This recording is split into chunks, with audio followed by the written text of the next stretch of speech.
একটু বাঁকুড়ার দিকে নজর রাখি, একটা ছবি দেখাই আগে। রাস্তা সংস্কারে নিম্নমানের সামগ্রী ব্যবহার হয়েছে এইরকম অভিযোগ। রাস্তার অবস্থাও দেখাবো।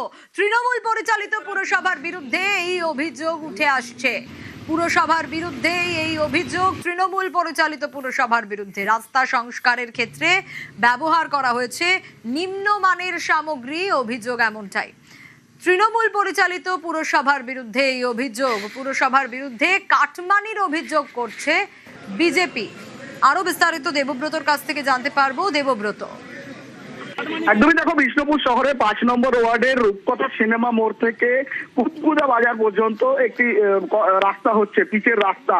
এখানে নিম্নমানের সামগ্রী দিয়ে এই রাস্তা তৈরি করা হচ্ছে, এমনটাই অভিযোগ তুলে স্থানীয় বাসিন্দারা এবং বিজেপি রীতিমতো বিক্ষোভ দেখাতে থাকে।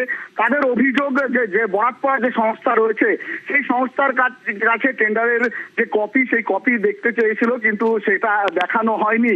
তারা জানাচ্ছে হাত দিয়ে উপড়ে দিলেই কিন্তু সেই পিচ উঠে যাচ্ছে। স্বাভাবিকভাবেই নিম্নমানের সামগ্রী দিয়ে এই রাস্তা তৈরি করা হচ্ছে, অল্প দিনের মধ্যে এই রাস্তা নষ্ট হয়ে যাচ্ছে। এর আগে বারংবার এই ঘটনা ঘটেছে, তারপরেও প্রশাসনকে বলার পরেও কিন্তু কোনো সুরাহা হয়নি। আজ রীতিমতো সেই রাস্তার কাজ আটকে বিক্ষোভ দেখাতে থাকে এলাকার মানুষ এবং বিজেপি কর্মী সমর্থক। তারা জানাচ্ছে পুরসভা এই কাটমানির সঙ্গে জড়িয়ে রয়েছে, বরাতমা সংস্থার কাছ থেকে তারা কাটমানি খেয়েছে, তাই তারা রাস্তা ঠিকঠাক করতে পারছে না। এই বিষয় নিয়ে আমরা পুর প্রধানের সঙ্গে যোগাযোগ করেছিলাম, ক্যামেরার সামনে না আসলেও তিনি বিষয়টি একেবারেই উড়িয়ে দিয়েছেন। তিনি বলছেন কাটমানির কোনো বিষয় নেই, কারণ কাটমানি এখানে হয়নি, রাস্তা টেন্ডার প্রক্রিয়া যেভাবে করা হয়েছিল সেভাবেই কাজ হচ্ছে। কিন্তু বিজেপি নাসরবান্দা তারা বলছে টেন্ডার যে কাগজ, সেই কাগজ না দেখালে কাজ করতে দেওয়া যাবে না। বেশ দেবব্রত।